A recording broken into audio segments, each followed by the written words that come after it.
မိဘတွေစီကနေကလေးတွေတကယ်တမ်းဘာကိုအလိုချင်ဆုံးလဲပညာဝေစာကိုပိုင်မူလရန်ကြောင်းတောင်ငူမှစီစဉ်ပါသည်မိဘတွေစီကနေကလေးတွေအလိုချင်ဆုံးຢာတွေဟာတန်ဖိုးကြီးတဲ့အယုတ်တွေဒါမှမဟုတ်ပစ္စည်းဥစ္စာတွေထက်စိတ်ပိုင်းဆိုင်ရာလုံခြုံမှုနဲ့နှွေးထွေးမှုဖြစ်တာကိုအများအားဖြင့်တွေ့ရပါတယ်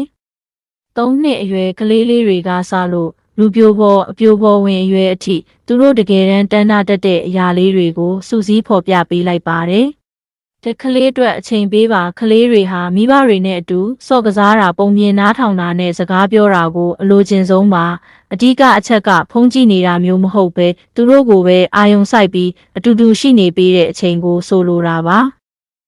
နှစ်နားထောင်ပေးခြင်းကလေးတွေဟာသူတို့ရဲ့စိတ်လှုပ်ရှားမှုကြောက်ရွံ့မှုဒါမှမဟုတ်သူတို့တွေ့ကြုံခဲ့ရတဲ့တေးသေးမွှားမွှားကိစ္စလေးတွေကိုမိဘတွေကိုပြောပြချင်ကြပါတယ်အဓိကချက်ဆုံးမစကားချက်ချင်းပြောတာထက်သူတို့ပြောတာကိုစိတ်ရှည်လက်ရှည်နားထောင်ပေးပြီးသူတို့ရဲ့ခံစားချက်ကိုအတိအမှတ်ပြုပေးတာကိုသူတို့အယမ်းနှစ်သက်ပါတယ်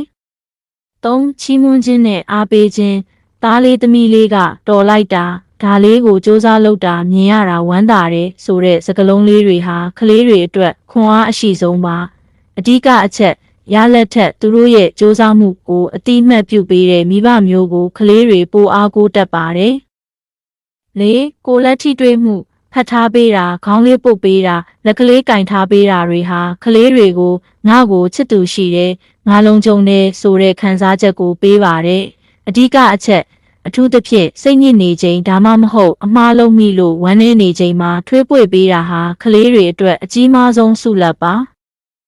ငါလွတ်လပ်ခွင့်နဲ့ယုံကြည်မှုကလေးတွေကြီးပြင်းလာတာနဲ့မျှသူတို့ကိုယ်တိုင်ဆုံးဖြတ်ချက်အသေးလေးတွေချခွင့်ရတာကိုလိုချင်လာကြပါတယ်အဓိကအချက်မိဘတွေကသူတို့ကိုယုံကြည်နဲ့ရွေးချယ်ခွင့်ပေးတဲ့အခါသူတို့ကိုသူတို့ယုံကြည်မှုပိုရှိလာတတ်ပါတယ်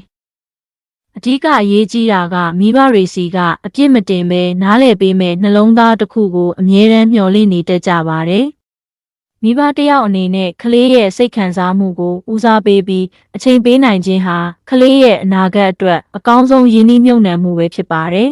။အဆုံးထိကြည့်ရှုပေးတဲ့အတွက်ကျေးဇူးအထူးတင်ပါတယ်။ပျော်ရွှင်စရာမိသားစုအချိန်လေးကိုအားလုံးပိုင်ဆိုင်နိုင်ကြပါစေနော်။